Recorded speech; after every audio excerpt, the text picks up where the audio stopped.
Good morning, Bellflower and guests. Welcome everyone to the City of Bellflower's 2025 State of the City program and luncheon. We appreciate all of you joining us today. My name is Sunny Santa Ines, and I'm proud to be here today as the Mayor Pro Tem of our beloved city. In a few moments from now, Mayor Ray Danton will reflect on the accomplishments of 2025, celebrate the progress shaping our community, and most importantly, look ahead with optimism to the opportunities that await us. This past year, we remained committed to the safety, revitalization, and growth of our beloved city. Before I get started, I'd like to invite my good friend, the chairman of the Parks and Recreation Commission, Mitch Hawk, to join me at the podium. Mitch is going to lead us in an invocation. Please rise if you can. Thank you, Mayor Pro Tem Sonny. Good morning, Bellflower. Let's join together in prayer. Father in heaven, we invite you to be with us today as we are here to go through our State of the City address with Mayor Ray Dutton. We ask you to continue to be with our City Council and with our city staff and also with our Parks and Recreation as they all look to do your will as things would be done. And we also thank you for the major construction that's going on with the Oak Center over there at Sims Park. We ask you to be with the construction crews, and we ask you to keep everything safe there so that this bill could happen according to your will. Again, Lord, and then we just thank you for this food that's in front of us, and we thank you for your many blessings. We thank you for the hands that have prepared this food. We ask all this in your Son's name. Amen. Amen. Thank you, Mitch. And now I'd like to invite the chairman of the Planning Commission, Robert Wilson, to lead us in the Pledge of Allegiance, to be followed immediately by the national singing of the national anthem by the Bellflower High School vocal ensemble. Robert? Good morning, everybody. Thank you, Mayor Pro Tem Sonny. Please face the flag. Place your right hand over your heart. And for some of you politicians, I'll give you a moment to find your heart and say with me, I pledge allegiance to the flag of the United States of America and to the republic for which it stands, one nation under God, indivisible, with liberty and justice for all. Oh, say, can you see by the dawn's early light what so proudly we hailed at the twilight's last gleaming, whose broad stripes and bright stars through the perilous fight o'er the ramparts we watched were so gallantly streaming, and the rocket's red glares amongst bursting in air gave proof through the night that our flag was still there. Oh, say does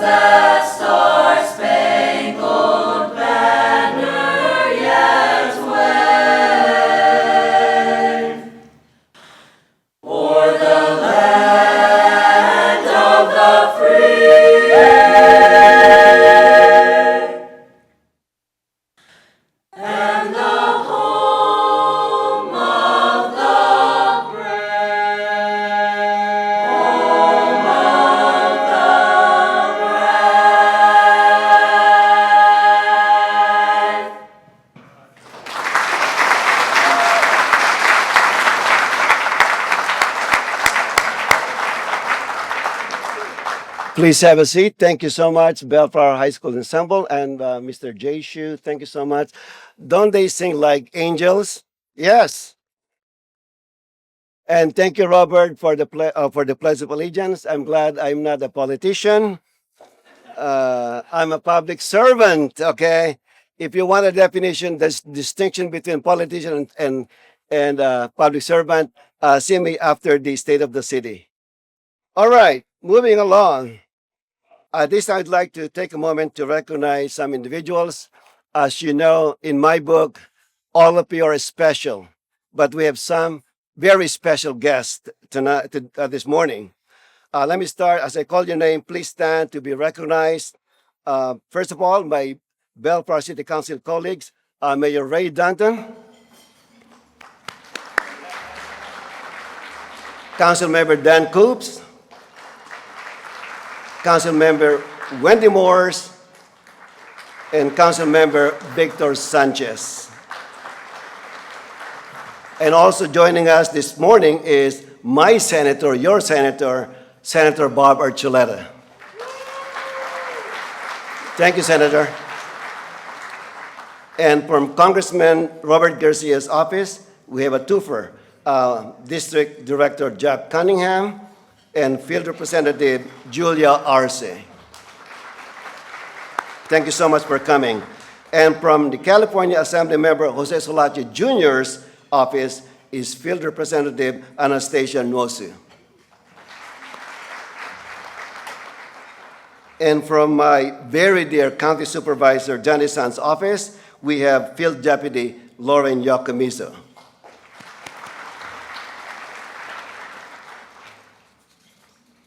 Joining us today from the Los Angeles County Sheriff's Department are Captain Dan Holguin and the Bellflower team. Please stand.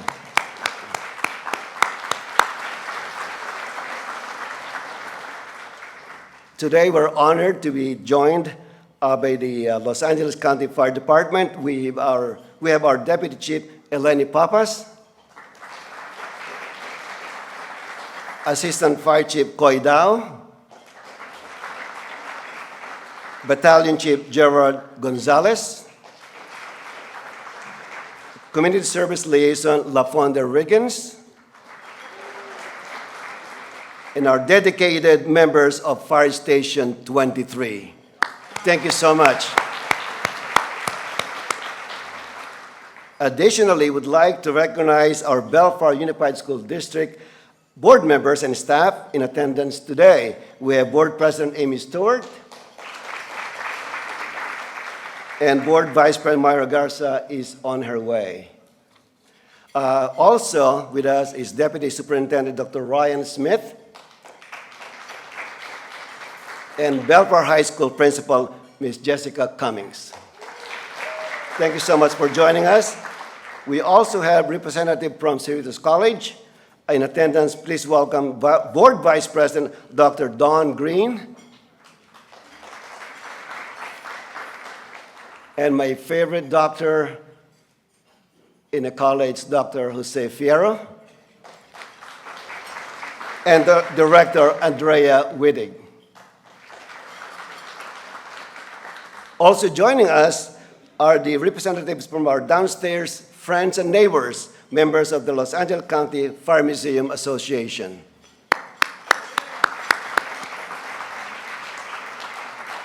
We also have our friends from the Bellflower Chamber of Commerce in attendance today. And from the YMCA Greater Long Beach and Los Cerritos YMCA, we have Senior Executive Director Jeremy Ecknow.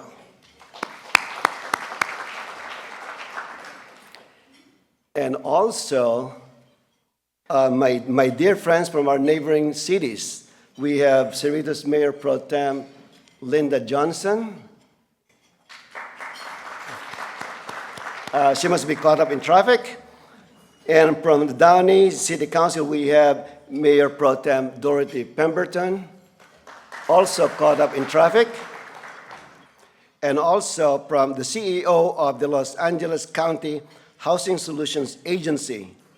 Again, CEO of Los Angeles County Housing Solutions Agency. They'll give us a lot of money for housing, so I want to emphasize that.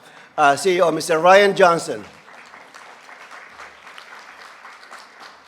We also would like to recognize all the other city public officials, all our commissioners and community organizations, the Rotary Club, the Lions Club, Kiwanis Club. I might forget someone here. Seroptimist, there you go. Please stand and to be recognized. Thank you so much for your service. At this time, I'd like to introduce a very dear friend of mine, a pillar of this community. He's been mayor for so many years, and we served together with Dan Coops in the Planning Commission, so we have known each other for quite a long time. I know that his heart is in Bellflower. With no much further ado, I'd like to introduce my good friend, our mayor, Mayor Ray Dunn.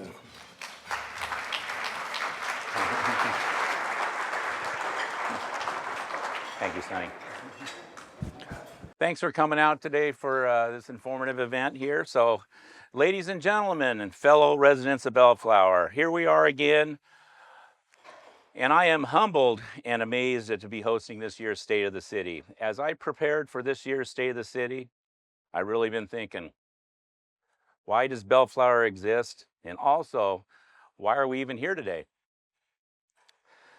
I have the amazing privilege of having grown up here in Bellflower, went through the public school system, bought a home, raised a family, started a business all here in Bellflower. So that is all in on Bellflower. But I realized several things along my journey of life. One thing is I'm not as young as I used to be. But more importantly, I believe the city of Bellflower exists because of great people. They believe in something greater than themselves. Bellflower exists today because of those who came before us, dared to dream of a community where families can flourish. Businesses could prosper. Neighbors could become friends. Bellflower exists not just as a collective place of streets, buildings, and services. We exist to give us the sense of a belonging, a place where our values, our culture, our hopes are woven into the very fabric of our everyday lives. We are here today to protect the vulnerable, to empower the ambitious, and to create opportunities so nobody gets left behind. We exist to demonstrate that together we can achieve what none of us could achieve alone. Bellflower reminds us that resilience, innovation, compassion are not just the ideals, they are the heartbeat of our community. Bellflower is a city that's built on courage, determination for those who came before us, and on the commitment of those who live here today. Bellflower exists for its people. It exists because of our shared values, our shared dreams, also our shared commitment to one another here in town. So with that, as Mayor of Bellflower, I'm thrilled to welcome you here to the Bellflower State of the City 2025.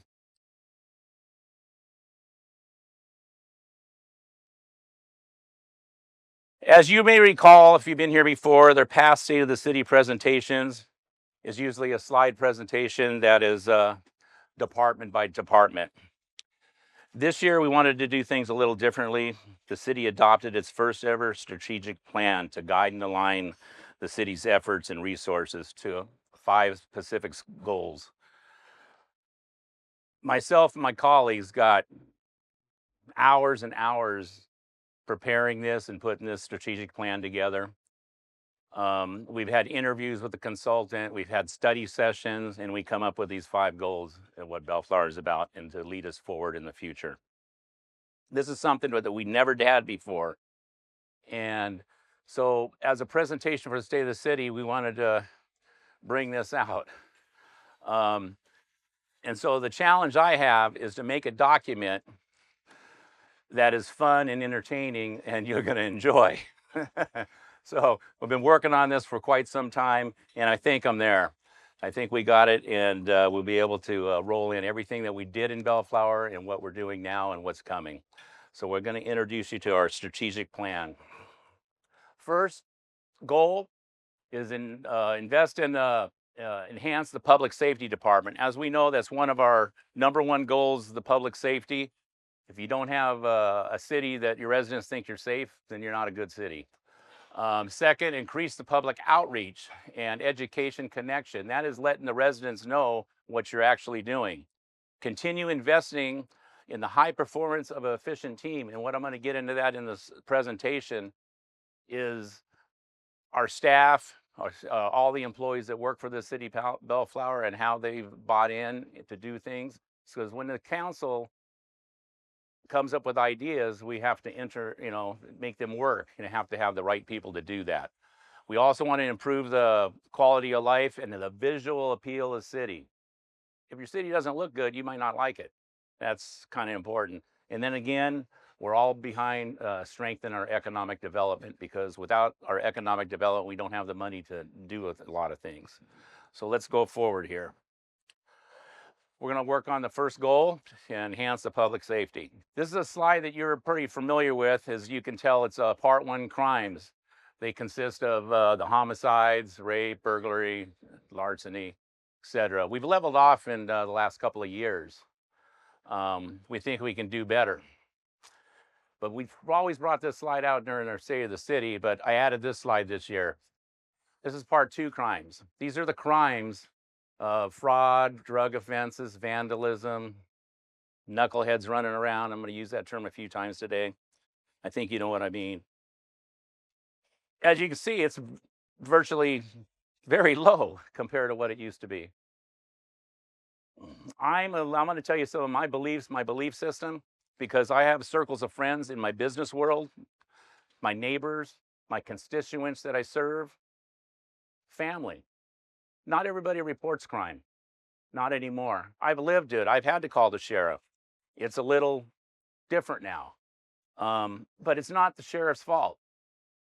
It's society that has a problem. Society has an issue, and sheriff's getting a bad rap, and nobody wants to be a deputy or a police officer anymore. I think somewhere between 1,500 open vacancies in the sheriff department right now. I'll explain later in a budget thing why we have so much of the Southwest Patrol security that we have. But again, I'm not going after the sheriff's department. The sheriff does an excellent job for the city of Bellflower, and we are proud of them. It's just society has changed things for us, and now we have to pivot. But with that said, let's move on. This is something that we have thought about. Bellflower is a leading agency. It's something called the Station Cities Public Safety Joint Powers Authority. We already have several joint powers, is where we pool in other cities together and share funds to do certain things and to be stronger together. We have an issue with crime in these 3 cities, and we just wanted to think outside the box to do something different. We had an idea here in Bellflower, and we went to City of Lake and went to City of Paramount and got them on board. And this has been going on a little over a year right now, and we're starting to grow legs on it and figure out where this is going. It's something that we can do things and share problems that goes across our borders with other cities. We have a monthly meeting. Things that we can do is hire our Southwest Patrol or other deputies to take care of problems that we share, all 3 cities. It's something that we can put money into and fund that and fund certain things, possibly a prosecutor to go after certain problems that we have. We all know the court system isn't as like it used to be, and there's issues with that, and we got repeat offenders. But we're trying to think as a city of Bellflower, along with Paramount and along with Lakewood, to do different things. We have different ideas. I'm of a belief, my belief system, if you don't do anything try something, you're not doing your job. I'd rather try something and fail 10 times. Maybe that 11th time I'll get somewhere. But that's my beliefs. Moving on, public safety outreach. Okay, this here is where you have to get to the community and let them know what we're doing. We want to increase the community education, our transparency, and let the community know, and shorten that gap between the city and our residents. And we have some good programs like National Night Out once a year and Christmas with a Cop. We want to add to that. We want to do more. This here is a slide that I asked for. What we spend on public safety. Public safety is a big portion of our budget. The bottom column is $20.9 million that we spend on our public safety budget for this year. It's like 1/3 of our whole budget. As you can see, the red is administrative costs. The bottom bars are administrative. For those that you can't see the guide on top, is what we spend in administrative fees, labor and whatnot, and to get our administrative on it. The green is what we actually spend. The light lime green is what we actually spend on the sheriff department, which is a lot of money. And it's not getting any cheaper these days. Everything is costing more. The little maroon spot at the top, that is what we're spending with our Southwest Security Patrol. There came a time where, and about 4 years ago, that we decided to think outside the box and hire Southwest Security to patrol our parks. Let's start with there. Let's, maybe have them go on some encampments and do something there. Because the sheriff department is so tied up with service calls, they can't get to the other things because society has shifted. And so we started patrolling our parks about 4 years ago. That fixed a lot of problems. We have less vandalism, less people camping out, and less nonsense. We probably deterred a lot of the things by doing that and just having them patrol every hour, go by our spaces like that. As you can see now, we're spending $1 million, over $1 million with Southwest Patrol, the security agency. What happened in our budget? We just completed our 2-year budget for the fiscal this year and next year. Previous 2-year budget, we've put away $1 million for each year to buy more deputies. Well, a year into the first year of that budget cycle, we couldn't get any deputies because of the shortage. All the deputies now are working overtime. They can't fill the spots. We says, we have this money in the budget. Let's man up and get some more security patrols. And that's what we did. So going into the future, we're going to be spending more there. I don't know if that's the model that we have, but we're doing something as a city of Bellflower to correct that. Well, that's enough of this slide. We just spend a lot of money. Public safety partners and the sheriff's challenge and limited resources, like I'm talking about. We're looking for strategic partnerships. Bellflower's public safety team includes the sheriff department deputies, of course, our Southwest Patrol that I just talked about. This slide here is pulled back from maybe a little over a year ago. It's a survey. We actually do a sampling of residents every few years. As you can see, we asked them what the #1 problem here is in Bellflower: homelessness. And thereafter, everything is above 2/3 of the problem is all related to juveniles, to burglaries and all that. But our residents have spoken, and this is pretty fresh data, and we got to do something, and that's why we're here today, to let you know what we're doing. Everybody probably knows we have a homeless shelter in town, a little over 5 years ago that we started. Working great. Sometimes it's maxed out, sometimes it's not. I think it's just under max capacity of 50 beds right now. We had some landlord issues with raising the rent and whatnot, and we decided it cost us about $3 million a year to do. We do our county supervisor, Janice Hahn, helps us out a lot on that and gives us money to help operate that in the past. And now we're at a crossroads.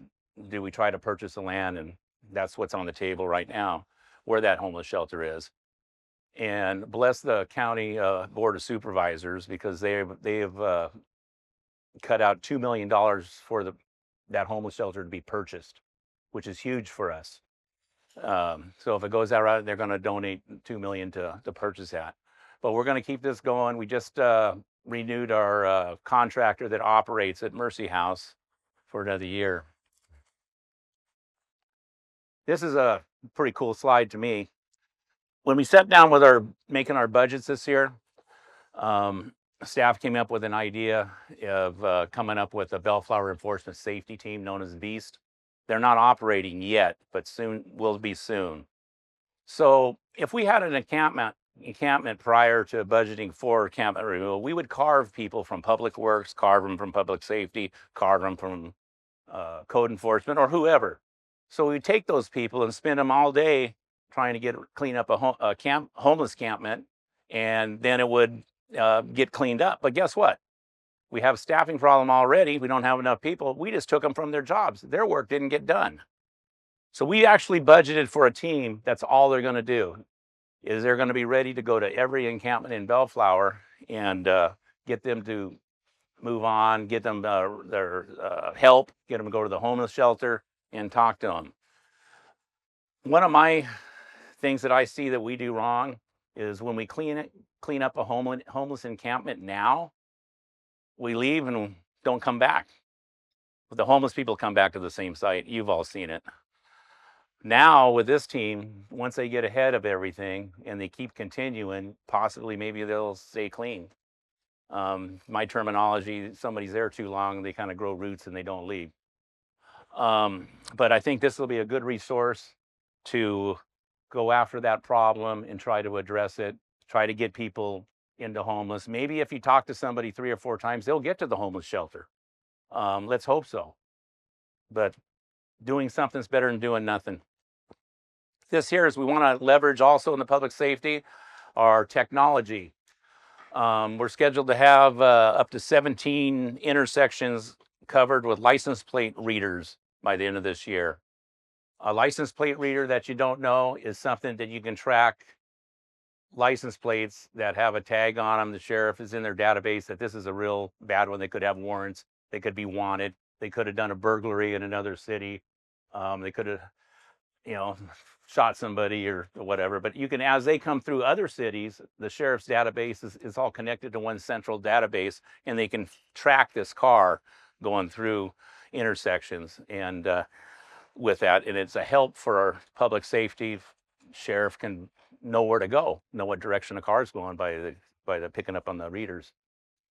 Just to give you an idea of the readers, we've had one of our smash and grabs just lately was at the Woodruff in Artesia 3 or 4 months ago back, and it was the middle of the night on a Sunday night, and they smashed and grabbed the AM/PM, some beauty shop, and all of tire marks left the next day or whatever. Well, we were able to pull up all the data from the license plate readers on that intersection and come up with license plates at that point in time.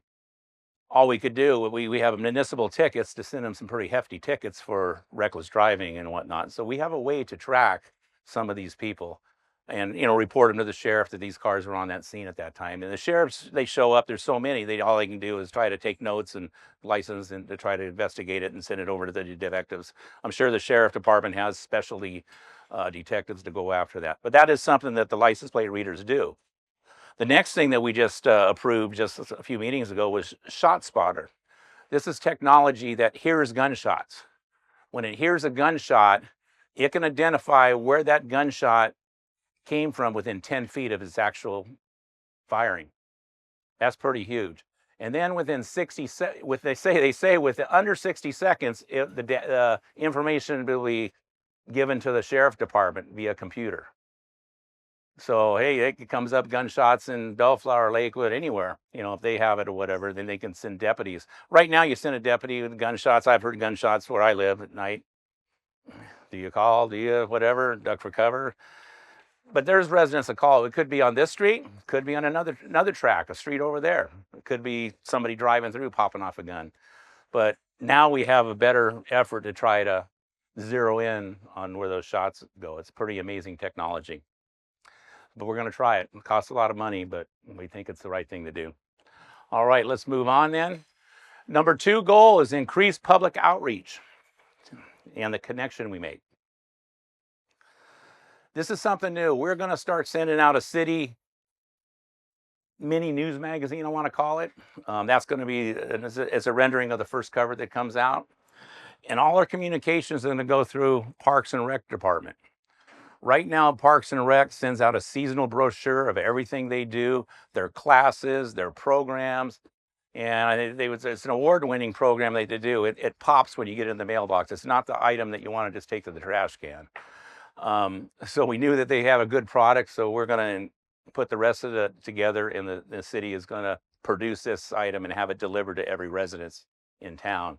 It's something when you get, everybody goes to their mailbox. There's things that go this way, this way. This is something you may, I'll get to that later. I'll read it. But we have hope for that. But this is to try to get our communications and marketing out. Also with communication, we need to take social media seriously. Facebook, Instagram, and the other ones, Positively Bellflower, some of these other things that do it. We need to actually post on that. Right now on Facebook, we've hired a social media platform person to address some of our, we can put job openings on it. We can recruit from it.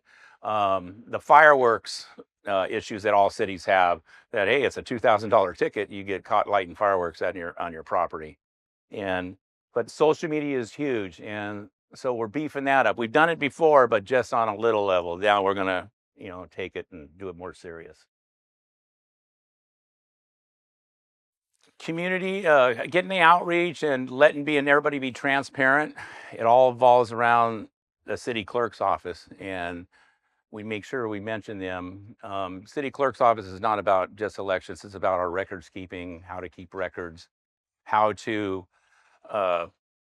when to get rid of them, when they have to keep them. And you got public records requests that come in, and you have to got so much time to get it. And right now, most of our records are on our website. You can actually go to your PC at home. Don't have to talk to anybody, get on that and try to find it. It's a lot of information on our website for records. It's pretty hard. You got to kind of know what you're doing to find stuff sometimes. I've tried to look and I thought I knew. But anyway, they do a good job. I just want to let everybody know. All right. Goal number 3, continuing investing in high-performing, efficient team here at City Hall. As I said earlier when I was talking about the Beast team, is where we scraped employees from other departments and they couldn't get their work done. We actually need a team that pulls the same direction here in Bellflower and actually get things done. Our team has done an excellent job for now, but we don't have enough employees at the moment, especially with the Beast team coming up. That's going to take a handful. And we're out recruiting. We're going to get more employees. We got a new HR manager, and we're going to make that department grow and be able to handle things.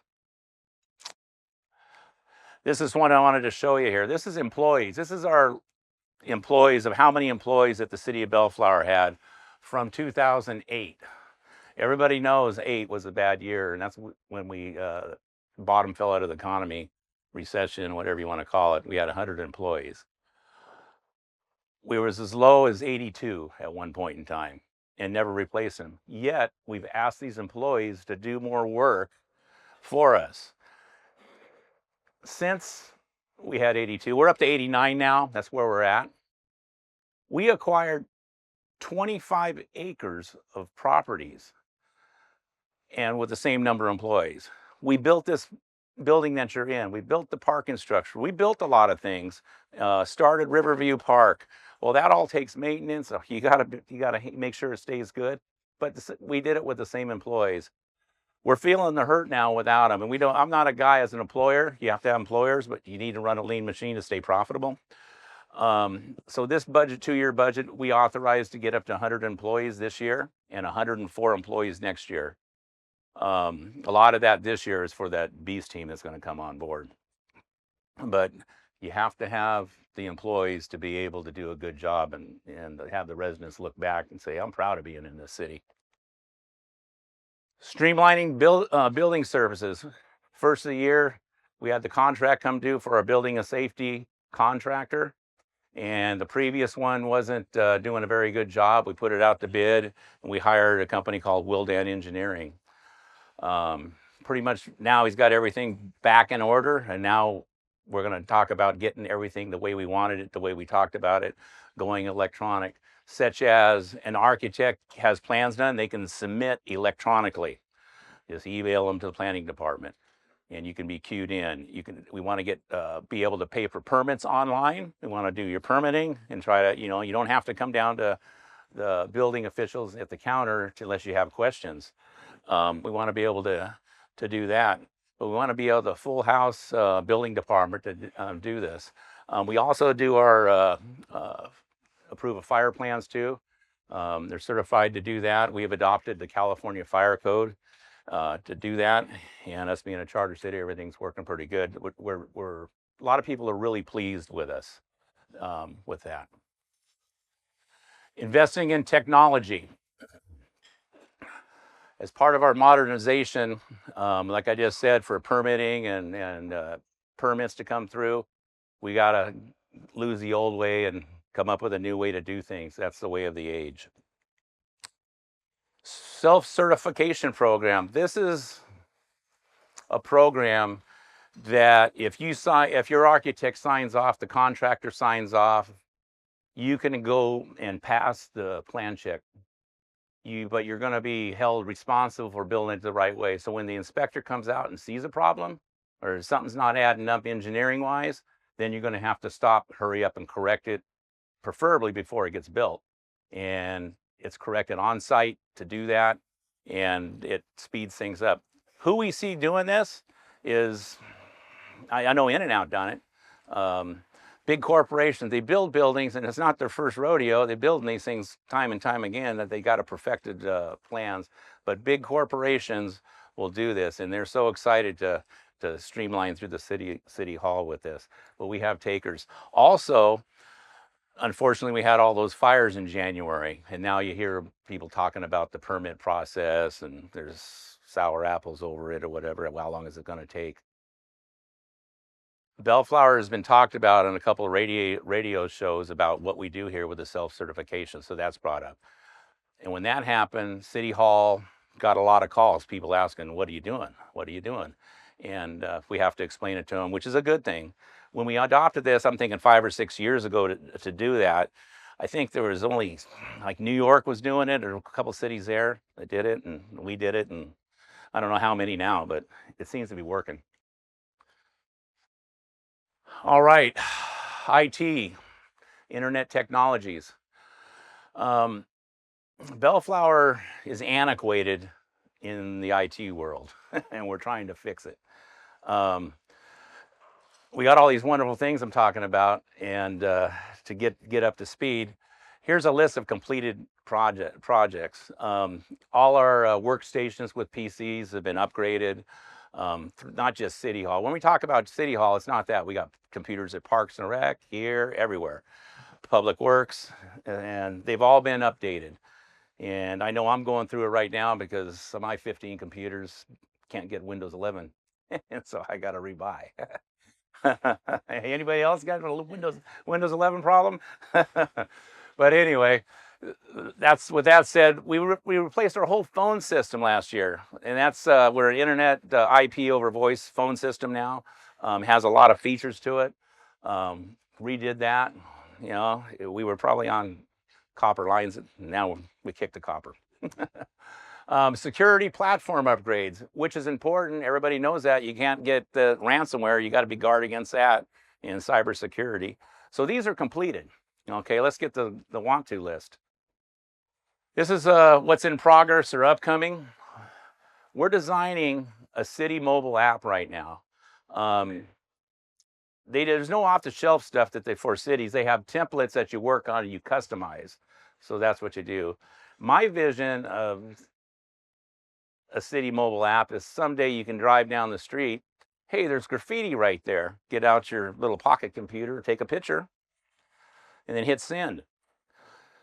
Maybe it sends it to who it needs to in the city hall, and then has a pin on it. They get a work order driven and clean it up the next day. It saves you from making a U-turn to try to get an address. But that kind of stuff. But the information on the mobile app, mobile permitting, garage sale licenses, stuff like that. So we're really working on that, and then also followed by a work order system.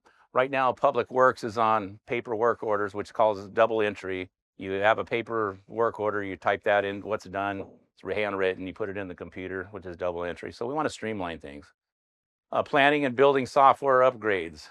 And I kind of talked about that for permitting and inspection, not just the plan check part of it. And so then when you call for inspection on your property that you just got to a stage where you got inspection, he can come out and possibly he'll have maybe a tablet and say you're good to go. And then you have a record at your email.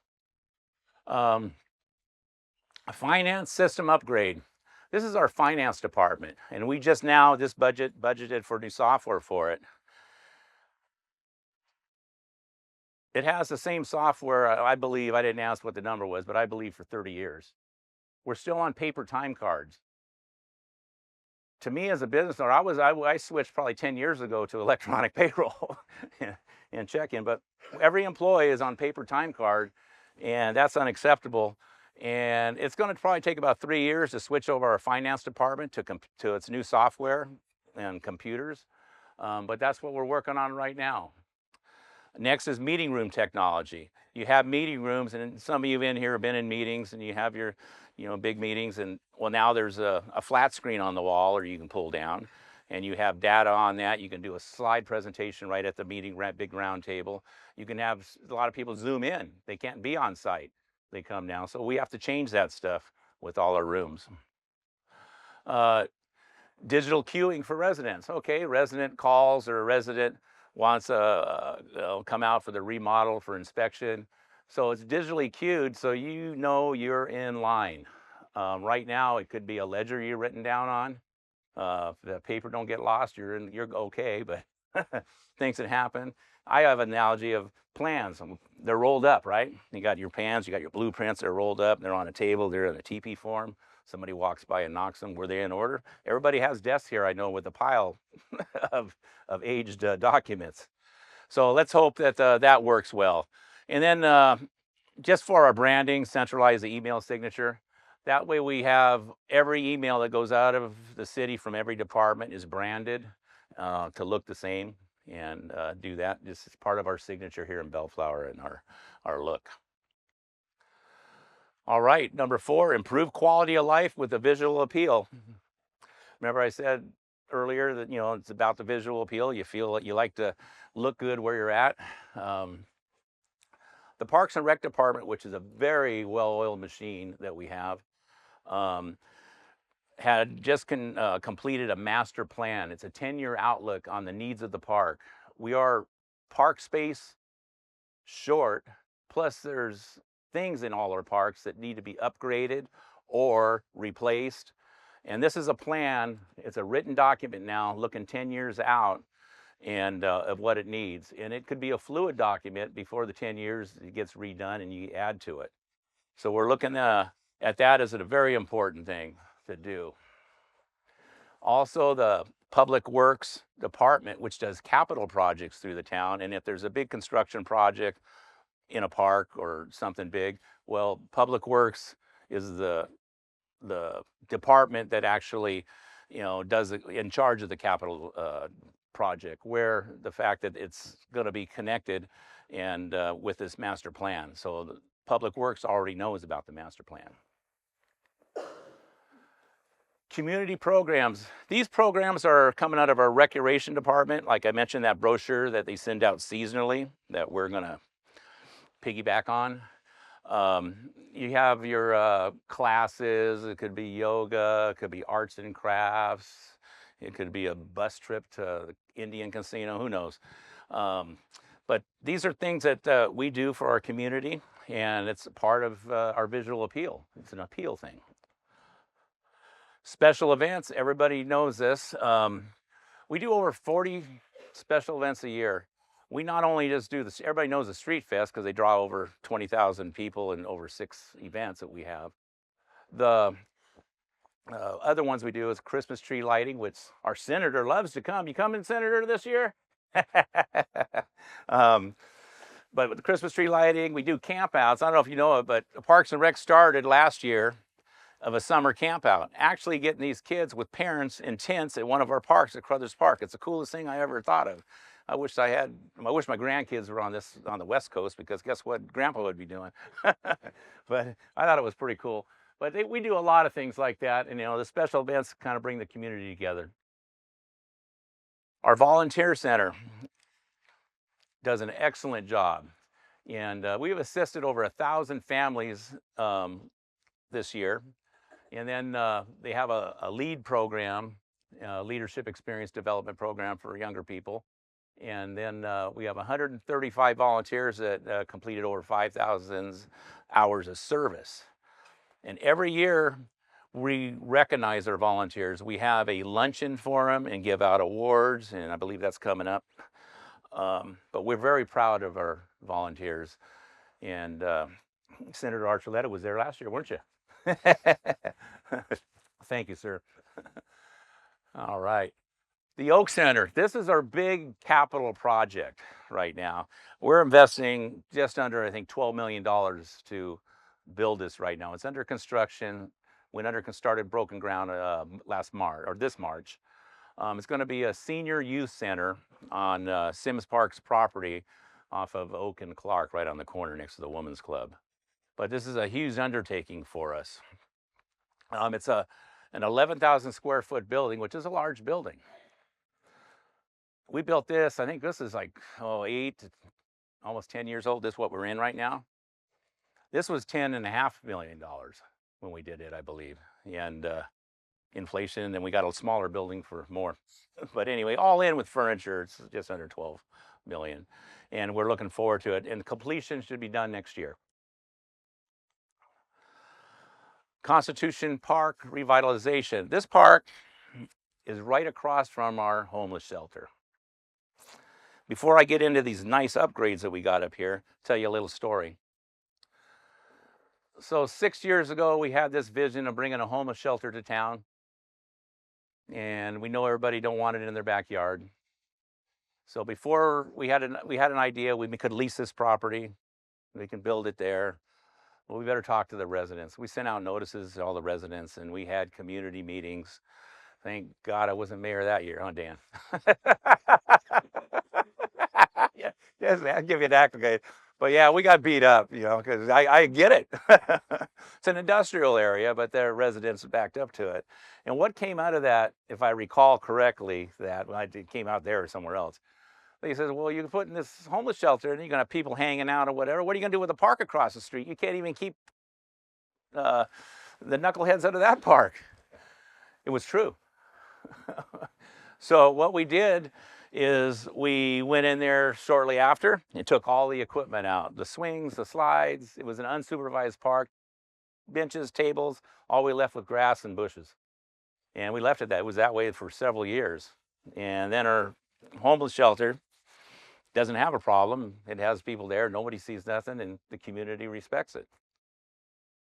We kept thinking, what are we going to do with this park? And we got it better. More, Southwest Security Patrol has cruised it. And then we had an idea. One of us in the colleagues, or maybe I think it was Victor Sanchez. I know it was his idea. Was it the fence? Anyway, it's in his district. But anyway, right now it's got a 100 green metal fence around it that you can see through 4 foot by 8 foot panels. It looks beautiful. And we did that, and so now we lock it up at night and open it in the morning. And that park has been like that now for a couple of years, and now it's time to put the stuff back in it and make it new and ramp. So we're doing this. We're going to put a walking path in it and put some stuff for children in it to play on and exercise equipment. And so we're thinking this is going to do it. But you needed to hear the backstory on that because we got hammered. Traffic signals, slurries, and concrete. I'm a slurry seal guy. I love my street slurry seal. I'm going to slur my words here. I keep talking. Every residential street in the city of Bellflower gets slurry seal every 7 years. So if you live in Bellflower, you can guarantee that your street will get done in 7 years, which is a pretty good program, which leads us to having some of the best residential streets amongst our other cities. A lot of you know I'm an auto repair guy. I own a shop. I do a lot of road testing. Around town, the residential streets, because I have employees. For efficiency, I can't hear the noise. I can't do this. I can't feel that bump. I can't do this. So I get in it and I find out where the best streets are to duplicate a noise. The worst noise to fix, though, is when husband brings the car in and his wife's hearing a noise and you ask him what it is. Well, I don't hear it. So we've all been there, I think. You ladies, you got this superwoman here and I love it. Even my wife. This is one I like to say. So we can be talking on the couch. She can't hear me. But she could be in the other room and I could be talking to my friend. She hears every word I say. How does that work? But but anyway, where was I? We're talking about streets. How did I get there? Yeah. But anyway, I just want to let Bellflower know we do a good job. Our Public Works does a good job. We have a great maintenance program. Also, you know, curbs and gutters. You got to get them when they break. You got to have a program in place to do that because concrete is very expensive. A lot more expensive than blacktop. And then, of course, the handicap curbs that keep getting cut in, and because they have to have a new design. But anyway, that's enough with that. Urban Forest Master Plan. I think there's a story here too. Hang on. You want to do this one, Mr. Coops? So, I know. So we just got our first, we're in the process of finishing up our Urban Forest Master Plan. I didn't know that there was such a thing until Dan, Mr. Coops, decided when he was mayor that he noticed a couple of tree wells, maybe too many of tree wells. Those are the wells where our city tree is supposed to be, and there's nothing there. And I said, and he talked to me and says, yeah. I go, yeah, there is a lot missing, I think. He comes to a meeting, and it's not very far from his house here. He goes, I think we're missing 6 or 7 trees on just the way over here. So he does a scientific study one day. He gets in his car. He leaves his house one morning because he's retired now. So he doesn't have a place to go in business. He has what's called a man cave. Man cave's over by Clark Street. So he drives all the way to his man cave and counts every tree he passes. How many, Dan, were missing? 21. 21 trees. And in, what is it, 3/4 of a mile? Yeah, I know. And then he came back to share that with us, and we went, wow. So there was a lot of trees missing. So then we decided to do this, and we got a federal grant and to go ahead and do this. And our tree contractor, West Coast Arborist, is doing it right now, and I think they're real close to getting it up and done. But we just have a master plan is not just the tree count, what kind of trees, what's best, what kind of shade canopy. It's pretty scientific. But all we wanted to really know is how many trees we're missing. We have just under 15,000 trees in the parkways that we're supposed to have. 6,600 trees are missing. We were shocked, but and kind of embarrassed ourselves at the same time because, you know, I thought I've been here a long time on the council. I thought we took one out and put one in. At least we could have took 2 out, put 1 in, but it sounds like we weren't putting any in. But I guess it was budget things, and we never talked about it during our budget. So myself and my colleagues are kind of responsible for that. But we're going to fix it. This 2-year budget, we budgeted $100,000 each year to plant trees. That's nowhere near enough money.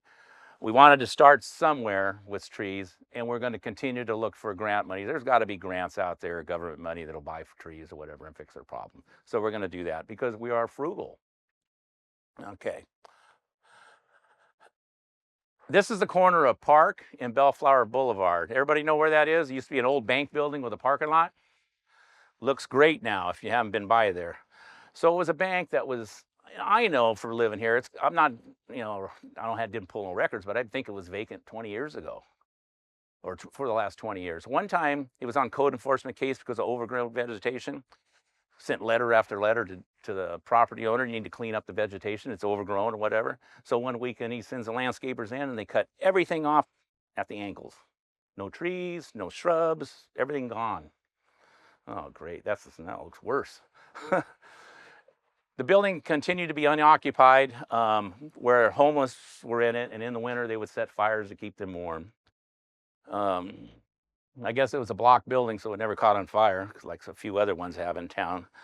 So we went to court, got a court order to abate the condition and go ahead and get the asbestos abatement on it, bulldoze it, cleaned it up, and then, of course, we have a vacant lot ordinance that has to require Kentucky style fencing or some kind of fencing and landscaping.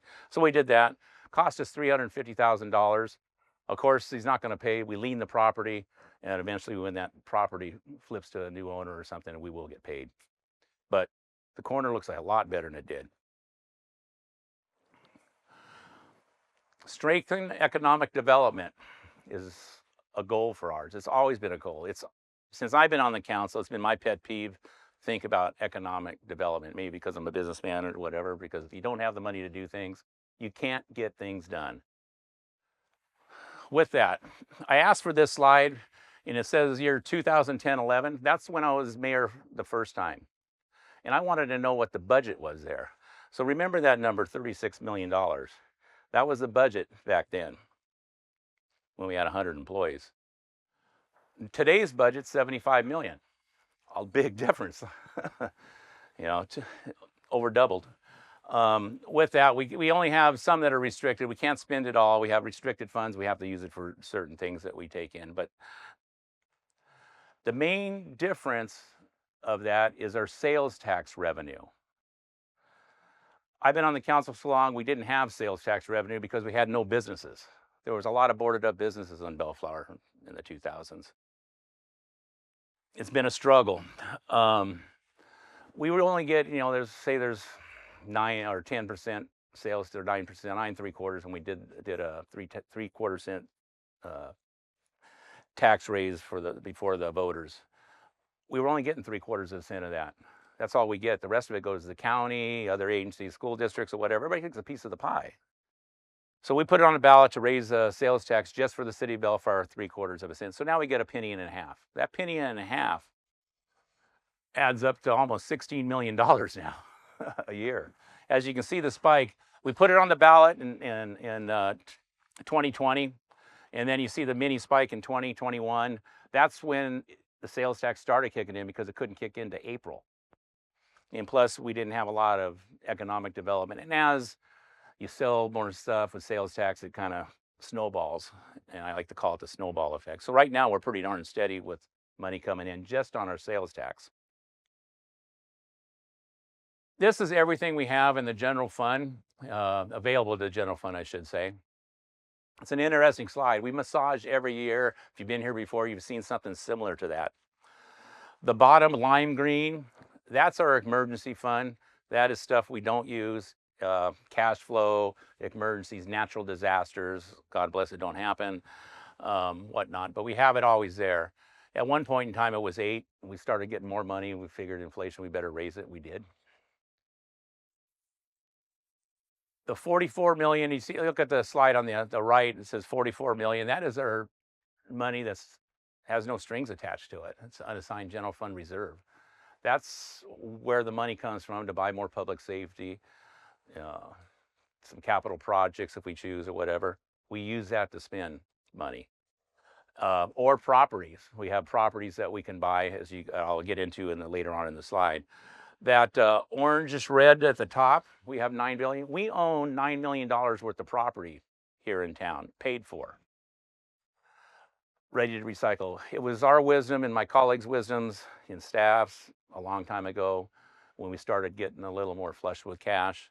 We need to control what comes to town. We have developers. In my early days of council, we'd have developers come to town. If they don't trust the council, they don't want to spend no money. They're not going to outlay hundreds of thousands of dollars to do a project that gets, you know, if it's not, it's a 3-2 vote and a wobbler. They don't want anything like that, which doesn't make business sense to do it that way. So now we control it, invite them to the party, and do things. What's neat, say that $9 million is invested right now. Say there's a $3 million project coming up and the developer buys that. Oh, guess what? We got another $3 million to roll over into the next project. Now we got a little nest egg, little savings account for property to go to the next project. So we're getting there. As you can see, sometimes it's went down, like 2021 it went down. It's because we took property and got rid of it, and then we buy more with it. It just happens that way. So it's like a little bank account for that. But we do control a lot of things now. Back then, from year 2016. This is some ideas of where we spent the money. Adds up to the $9 million and then some. Bellflower Boulevard, former Empower. For those of you who don't know that, that's where our Chamber of Commerce is building. It's on the corner of Bellflower and Flower Street. Comes with a lot of parking lot too. That's what was really kind of important with us. We own some city parking lot and other things. So we bought that and figured to, figure out what to do with it. We have that, and then Bellflower Boulevard, former Bank of the West. It used to be Lloyd's Bank if you're old as me. That is Maple and Bellflower Boulevard on the west side of the street. We've owned that 5 or 6 years now. We've put it out there for other businesses to come in. Would you like this? One was Taco Nazo, to make it their corporate headquarters in a drive-through there, and they chose not to. After about a year, they decided they better not. And so we still sits vacant. We're waiting for the right. We've tried to get housing in there and other things, and nothing's worked right now. But I can tell you one thing: we're vetting the idea of moving our public safety department substation there. There's substations out there that are way bigger than the one we have downtown. There are substations that, from what I understand, have more services. They may have their deputies clock in at the substation and leave there, store the deputy units there or whatnot. Maybe have a holding cell, have their lockers and showers there, whatever. But we may be thinking something bigger, because that is big enough to do that. So it's just another thought and idea. We already own it. What would it cost to convert it? Right now, we're paying rent to a place to have it downtown. So that's just an idea of thinking outside the box. Who knows what will happen, but we are vetting that right now to see how it will work. And we have a remnant piece of land on Artesia across from the DMV. You can see it's a little chump change there, $175,000. We've been trying to get rid of that for as long as we had it. It was a redevelopment parcel that we got, and we know that that California redevelopment program is gone. It was blown up, and it was a remnant that we got stuck with. The last piece that's and it was turned over to us. But we have that, so we're trying to assemble other properties with it to make it viable, and we can't get a hold of our neighbors. They're out of the country. Loan to developer at Flower Street. Okay. Oh, yeah, duh. White's Funeral Home. It's a lot to remember here. White's Funeral Home, as everybody that's gone, okay? It came up for sale. The broker came to us, hey, you want to buy this where it goes? Yeah, we want to buy it, but how much? A lot of money and whatever. So we got into a partnership with City Ventures. They're a company that builds townhomes. They've built where the Clark Bowling Center was, downtown over here, right behind me, main center here, over on Artesia Boulevard. So they have an experience. And so we reached out to them if that would be possible. And we started a partnership, and we bought it, and with a determined amount and whatnot, and actually, charge them interest or whatever until they get up and running, and we got a deal. And so they have that property now, and that's what that's going to be. Cash reserve, which is money left over, $500,000 in that account. Other properties that aren't on that bar graph that I did is public project funds. We have other funds. We own the Bellflower Post Office building. That went up for sale. We thought we'd better buy it because somebody else can come buy it and put a development in there that may not be what we want. It could be low-end apartments, especially where the housing is. You can just build anything you want without parking. So we bought it to basically control it. We really want the post office to stay. We hired professionals that know how to talk federal language. Yeah, 2 of them to navigate us through the post office. One does lease, one does developments. They got 2 different agencies that do it, but they're supposed to be the experts in it because we are not. So they're doing that now and talking to them, and federal government doesn't show their cards, doesn't let us know. They don't want to know if to stay, but they have a lease that's coming due. It's not up yet. So we'll see what happens. Right now, a rendering in my mind, not written on paper, not voted on, is maybe a housing project, the post office underneath it or something, So we'll see what happens, or relocate the post office somewhere here in Bellflower. There's a lot of options, so we're looking forward to that.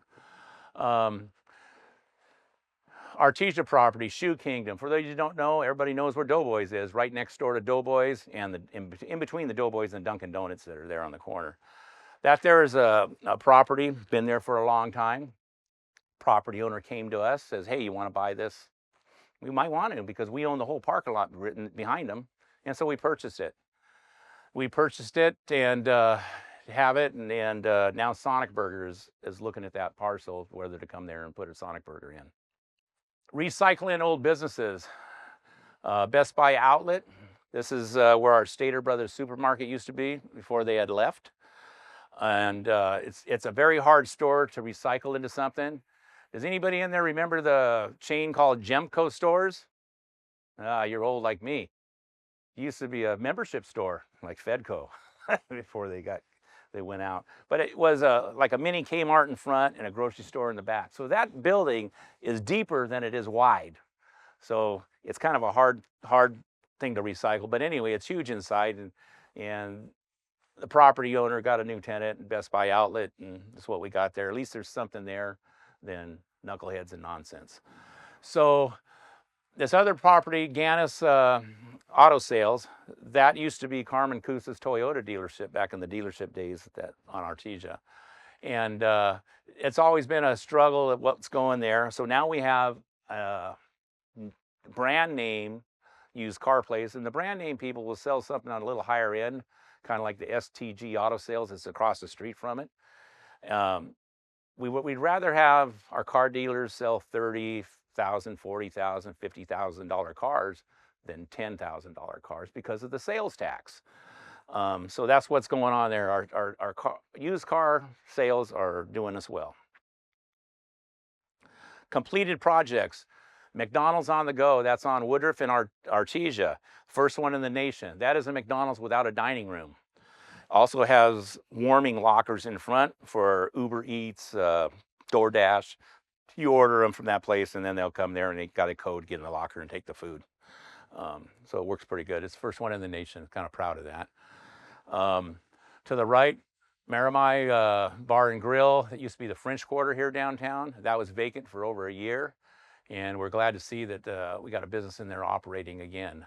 Down on Rosecrans, that would be east of Lakewood Boulevard. There's an El Polo Campero chicken place, and that is up and running.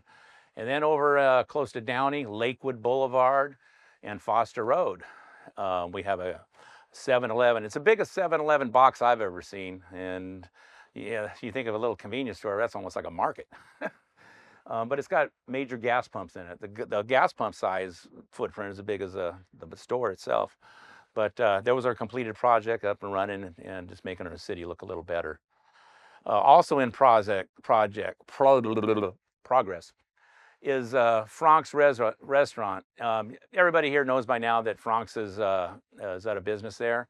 What had happened is the property owner put the property up for sale, which consists of Frank's and the restaurant next door where Cafe Camille used to be called The Nest, and bought it. It was like a 30-day escrow. It happened pretty fast, and bought the property. It's an outfit from Costa Mesa with Cuban-themed restaurants, and they're already working on plans and TI improvements to get permits to go into. They're going to call it Bella Cuba, and it'll be a Cuban-themed restaurant. Can't wait for that. Development progress again. Okay, this is a slide that I think everyone that's been mayor has talked about this, of all these hopes. Well, nothing's happened in, I don't know, this could have been vacant 15 years ago. This is, we call it the Gold property because that's their last name that owns it. That's where Ray Flattable Lincoln used to be, and suburban Pontiac on Bellflower Boulevard at our south border. Now you know where to start. Developer approach is going to put these in here, going to have some drive-throughs, going to have AutoZone, going to have 7-Eleven move across the street, going to do all these things here. Okay, get his plans in, get the entitlements. Kept dragging his feet. Tenant, he dragged so long, the tenants that he had signed up would leave, and then they have to get somebody else. He's gotten so many extensions through City Hall to keep this project that he had entitled to go. We had no way to give him extensions no more, and we weren't going to override that as a council. We just let it go. You're done. You got to start over. And so we made him start over. And now his feet are to the fire. He's actually performing. Maybe we shouldn't have given him a pass. Over that process, we have a vacant lot ordinance, and he wasn't compliant because he was supposed to, my wife make him spend $200,000 on beautification of a fence when he's already going to put in a multi-million-dollar project. Well, that didn't work out. That fence used to be on the sidewalk without grass. Well, now it's pushed back the way our ordinance says, and it's got fake grass in front of it. It looks a lot better. And on top of that, make him keep the weeds out of it. Looks good, but he has hopes for coming. He's going to bring Dutch Brothers coffee here. And as you know, right across the street of that is going to be a Starbucks with that big long line every morning. So it's going to be interesting. We'll be able to see who's winning, Dutch community versus Starbucks. And Habit Burgers signed up. 7-Eleven is across the street in a little store. They're going to move to a big store, kind of like I talked about at the other end of town with pumps and EV charging stations. He does have another pad open that he has to have somebody signed up for, but he is moving along. Mentor, I said the first time he had plans, it was AutoZone was going to go in here. Well, AutoZone couldn't wait. AutoZone's across the street and recycled the old Thrifty's building on the corner of Ramona and Artesia. So way too long, people leave. Oh, Sonic Burger was supposed to go in Hunt's lot too, and of course they're moving too. Enough said with it. Directly across the street we have Bellflower Center, which is where the Starbucks is. Starbucks, it was originally designed for the Starbucks and a food court. All kinds of small type people getting started in the restaurant industry. And all we have now, it's been there, I think 7 or 8 years. Firehouse Subs and Wing Zone. What happened is when they built it, the interest rates for businesses was so high, over 10%. Little guys can't start with that kind of interest rate, and that's what happened. So now it's coming to attrition. Well, everybody knows also a Chipotle just got built recently in the last 4 or 5 months. That was phase 2. It was always in the picture. Well, they built it, and it's been there, I think, it might have been done, looks done for 4 months. They have no power to it, no electricity. What had happened is you have to order switchgear, and the switchgear has to be designed, inspected, and then built. I don't know what's so special about this switchgear, but it took 6 months or better to get it. It never showed up when the building got done. And developers and contractors time that stuff, whether it's back order or whatever. Well, the switching gear is here, and you got to hook the building up to the switching gear, then you make an appointment with Edison. So now the appointment, I don't know what the appointment is when Edison's going to come. When Edison comes out to energize the switching gear, then they continue with the inside improvements on it. But that's what's going on at that property, and then it'll be done soon. All right, Vallarta Supermarket. This is the old Kmart site. As we all know, Kmart has been gone quite some time. And it's a property owner in a portfolio with an East Coast company. They're very secret of what they do there. They let this out. They're going to let this Hispanic themed restaurant supermarket come there. They're also going to subdivide the rest of the building for other tenants. They're working on that. They will not tell us what tenants are coming until I think it's inked in the contract. But they're doing TI improvements, and plans are shortly coming to City Hall if they're not there yet. Chick-fil-A is coming to town. Everybody knows on Clark and Rosecrans, kitty corner from Kaiser. There used to be Kaiser office buildings here. Somebody bought it, and Chick-fil-A wanted it, so they bulldozed it and put Chick-fil-A there. Great 2 buildings here that were coming to town. Here's what I shared with you earlier with the White's Funeral Home. This is before and after it's cleaned up, and with our partner for City Ventures, be able to put 30 new townhomes there. Small business partnerships and programs. The Chamber of Commerce has a business welcoming program, and in partner with the City of Bellflower that we pay the membership of chamber members for a year. And so we do that to partner with them. We also have Bellflower entrepreneurship programs, and we do those programs now and then, which trains people to be business people. And then we have the farmers market operations, maker to market learning platforms there. Okay, with that said, we're pretty much at the end of it, and these are our 5 goals: enhance public safety, increase the outreach, and have the efficient team here at City Hall, improve the quality of life of the appeal of the city and economic development. I really hope that I took this dry document and made it a little interesting and fun trying to explain it. So I want to thank you for attending this year's State of the City and hope you had a wonderful time, and I hope to see you next year. Thanks for your patience. Thank you.